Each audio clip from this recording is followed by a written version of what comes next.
ધોરણ 7 chapter number 5 રેખા અને ખૂણા સ્વાધ્યાય 5.1 એમાં પ્રશ્ન નંબર 8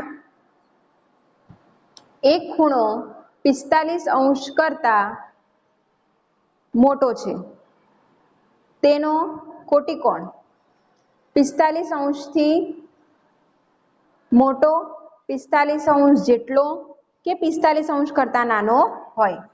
હવે આપણને પ્રશ્ન શું પૂછેલો છે કે એક જે ખૂણો છે આપણને કોઈ ખૂણો આપણે આગળ પણ કોટિકોણ કઈ રીતે શોધવાનો એ જોઈ લીધું છે।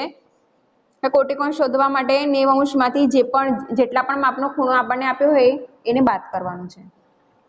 તો હવે અહીંયા આપણને પ્રશ્ન એવો પૂછેલો છે કે એક ખૂણો 45 અંશ કરતા મોટો છે। 45 અંશ કરતા આપણને શું કીધું છે મોટો છે। 45 અંશ નથી, 45 અંશ કરતા મોટો છે એટલે 50 હોઈ શકે, 60 હોઈ શકે। તો આપણનો પ્રશ્ન શું છે કે મોટો જો હોય તો તેનો કોટિકોણ 45 અંશથી મોટો, 45 અંશ જેટલો કે 45 અંશ કરતા નાનો હશે। તો એના જવાબમાં શું હશે કે 45 અંશના માપ કરતા કેવો હશે એ નાનો હશે। ત્યારે જે કોટિકોણ 90 અંશ માંથી આપણે વાત કરીશું તો એ બનશે બરાબર। કેમ કે આપણને અહીંયા ચોક્કસ માપ નથી આપેલું, એ મોટો છે એવી રીતે લખીને આપ્યું છે। તો જવાબમાં શું હશે કે 45 અંશના ખૂણાથી મોટા માપના ખૂણાનો કોટિકોણ એ 45ના માપથી નાના માપનો હશે।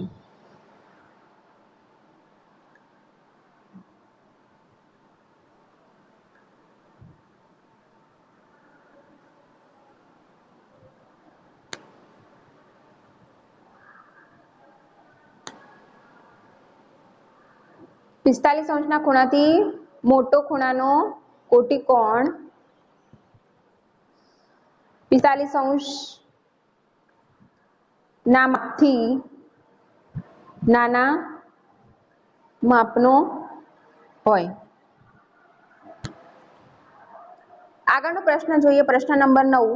આપણે અહીંયા એક આકૃતિ આપી છે, આ આકૃતિ ઉપરથી આપણે જવાબો આપવાના છે। આ આકૃતિની અંદર તમે જોશો કે આની અંદર A, B, C, D, E અંગ્રેજી મૂળાક્ષરો વડે દર્શાવેલું છે અને એમાં આ જે ખૂણા આપેલા છે, ખૂણા કેટલા છે 1, 2, 3, 4 અને 5 ખૂણાઓ છે। આપણો પહેલો પ્રશ્ન છે કે ખૂણો 1 અને 2 આસન કોણ છે। હવે આ જે ખૂણો 1 છે અને આ ખૂણો 2 છે તો આ બંને આસન કોણ છે। હા, ખૂણો 1 અને 2 આસન કોણ છે। આપણે આસન કોણની વ્યાખ્યા આગળ જોઈ લીધું, જેનું શિરોબિંદુ સમાન હોય બરાબર છે। જે બે ખૂણાઓના શિરોબિંદુ સમાન હોય તે બે ખૂણાઓને એકબીજાના આસન કોણ કહેવામાં આવે છે। તો અહીંયા ખૂણો 1 અને ખૂણા 2 નો જે શિરોબિંદુ છે, શિરોબિંદુ અહીંયા O આપ્યું છે આપણને, એ શિરોબિંદુ છે કેવો છે એક જ છે અને એમાંથી આ O માંથી બે ખૂણાઓ બને છે AOC પહેલો ખૂણો અને COE આ બીજો ખૂણો। તો આ બંને ખૂણા કેવા છે એકબીજાના આસન કોણ છે, માટે આપણો જવાબ શું આવશે હા, બંને આસન કોણ છે, બંને ખૂણા આસન કોણ છે। બીજો પ્રશ્ન છે કે ખૂણો AOC અને ખૂણો AOE આસન કોણ છે। હવે આસન કોણની વ્યાખ્યા પ્રમાણે શું છે કે શિરોબિંદુ એક જ હોવું જોઈએ। તો અહીંયા આપણે જોઈએ કે ખૂણો AOC અને ખૂણો AOE, AOC અને ખૂણો AOE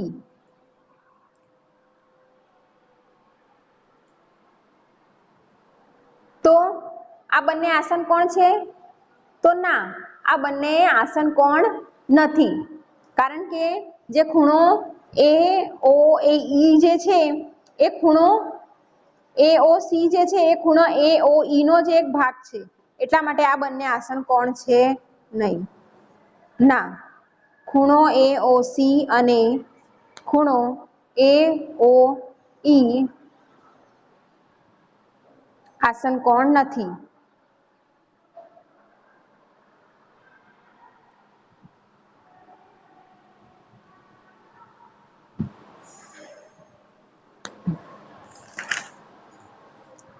પ્રશ્ન આપણે જોઈએ કે ખૂણો COE અને ખૂણો EOD રૈખિક જોડ રચે છે. હવે પહેલા આપણે આકૃતિ જોઈ લઈએ અહીંયા કે કઈ છે ખૂણો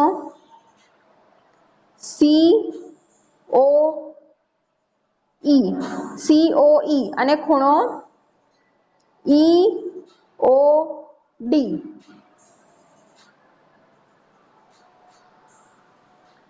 આ રૈખિક જોડ રચે છે? તો જવાબમાં આવશે હા, આ બંને રૈખિક જોડ રચે છે, કારણ કે બિંદુ CO અને D એ કેવા છે? એક જ સીધી લીટીમાં આવેલા છે. હવે સીધી લીટીની અંદર આપણે એટલે આ આખું સીધું થાય એટલે આ જે આટલું જે માપ છે આ કેટલું થઈ જશે? 180 અંશનું. માટે આ કેવું? રૈખિક જોડ રચે છે.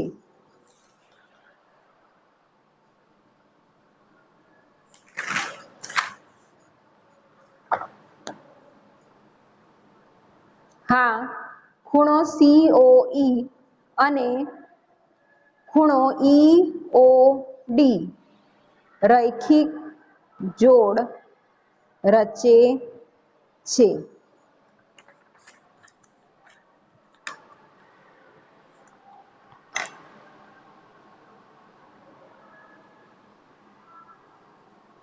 પછી પૂછ્યું છે કે ખૂણો BOD અને ખૂણો DOA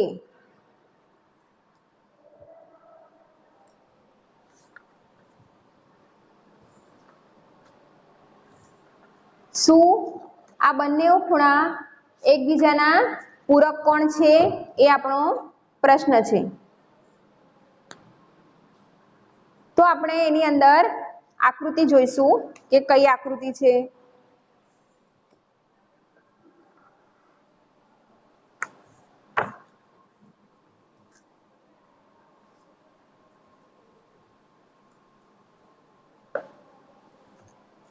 ખૂણો BOD અને ખૂણો DOA. જો અહીંયા આપણી આ જે આકૃતિ છે એમાં કે ખૂણો BOD અને કયો ખૂણો પૂછ્યો છે? DOA. તો અહીંયા આ બે ખૂણાઓ બને છે, બરાબર છે? તો આ બંને ખૂણાઓ કેવા થશે? 180 અંશના થશે. કેમ કે અહીંયા પણ તમે જોશો કે આટલેથી આટલે સુધી આ જે આખો ભાગ છે આ સીધી રેખા આવી ગઈ છે, એટલે રૈખિક જોડના હોય તો એ પૂરક કોણ પણ એટલે એ જ ખૂણો પૂરક કોણ પણ છે. માટે એ પૂરક કોણ રચે છે? તો હા, કારણ કે COD બિંદુઓ કેવા છે? એક સીધી રેખામાં અહીંયા આવી રહ્યા. અહીંયા BOA બિંદુઓ જે છે એ કેવા? સીધી રેખામાં આવી રહ્યા છે. જેવી રીતે COD આવતા હતા એવી રીતે AOB પણ કેવા? સીધી રેખામાં આવી રહેલા છે. માટે તે પૂરક કોણ રચે છે. અહીંયા આપણે લખીશું ખૂણો BOD અને ખૂણો DOA પૂરક કોણ રચે છે. માટે શું થશે? ખૂણો BOD વત્તા ખૂણો DOA બરાબર 180 અંશ થશે. પછી પહેલો ખૂણો અને ચોથો ખૂણો અભિકોણ છે. જો આ પહેલો ખૂણો અને આ ચોથો ખૂણો અભિકોણ છે. પહેલો અને ચોથો, તો આ બંને અભિકોણ છે, કારણ કે સામસામેના ખૂણાઓ કેવા હોય છે? અભિકોણો હોય છે, બરાબર? એટલે આપણે લખીશું હા, ખૂણો 1 અને ખૂણો 4 સામસામેના ખૂણા હોવાથી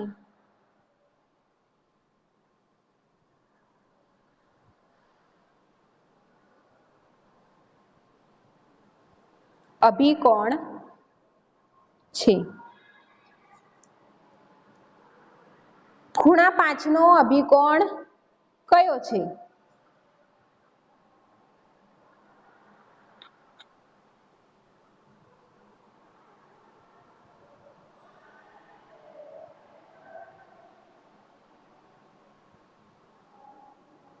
જો અહીંયા આપણને આ ખૂણો, આ પાંચમો ખૂણો આપ્યો છે, કયો છે? આ AOD.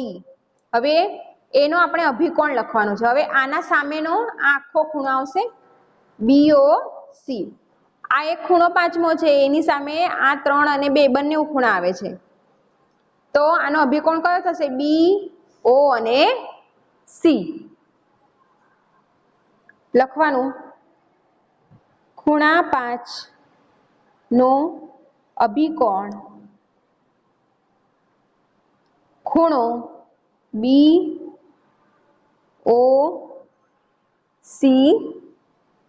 છે.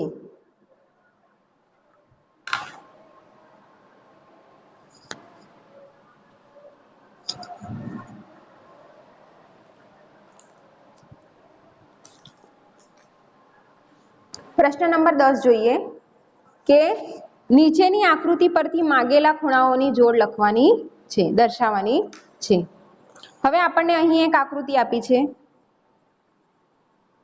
એમાં પહેલો, બીજો, ત્રીજો, ચોથો અને 5 એવી રીતે 5 ખૂણાઓ આપેલા છે. આપણને પૂછ્યું છે અભિકોણ, પહેલું જે છે. હવે અભિકોણની જોડ આપણે અહીંયા લખવાની છે. અહીંયા આપણે લખીશું આપેલી આકૃતિમાં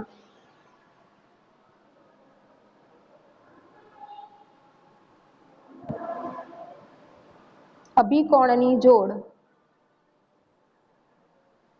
નીચે પ્રમાણે છે.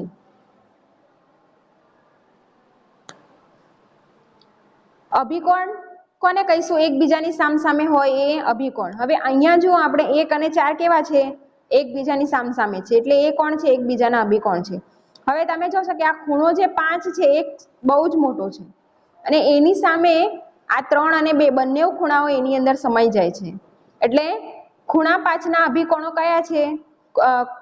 કયા કયા ખૂણા અભિકોણ છે? તો 5 અને 2 વત્તા 3. તો પહેલા આપણે અહીંયા લખીશું ખૂણો 1 અને ખૂણો 1 અને ખૂણો 4 તથા ખૂણો 5 અને ખૂણો કૌંસમાં લખવાનું 3 વત્તા ખૂણો 2 અભિકોણો છે.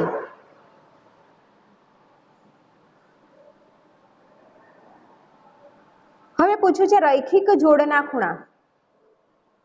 તો રૈખિક જોડના ખૂણા કેવા હોય? કે આ સીધી રેખાની અંદર જે પણ ખૂણા આવી જતા હોય તે. તો ખૂણો 4 અને ખૂણો 5 એક સીધી રેખામાં આવી ગયા છે, એટલે એ પણ રૈખિક જોડ છે. પછી ખૂણો 1 અને ખૂણો 5 આ પણ સીધી રેખા જાય છે, એટલે આ પણ રૈખિક જોડ છે. પછી ખૂણો 1 અને આ બંને 3 અને 2 બંને ખૂણા, એટલે આ પણ આખી રૈખિક જોડ છે. પછી જોશો તો આ 3, આ 4 અને આ 3 અને 2 આ પણ આખી રૈખિક જોડ છે. નીચેની પણ જે રીતે ઉપરનું કરીએ એવી રીતે નીચેનું. તો એ કેવા છે? રૈખિક જોડના ખૂણા છે. તો આપણે લખીશું ખૂણો 4 અને ખૂણો 5 તથા ખૂણો 1 અને ખૂણો 5 રૈખિક જોડના ખૂણા છે.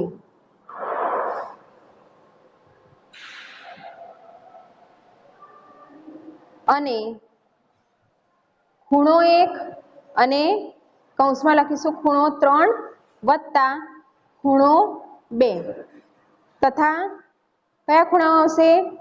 ખૂણો 4 અને ખૂણો 3 વત્તા ખૂણો 2 આ પણ કેવા છે? રૈખિક જોડના ખૂણા છે.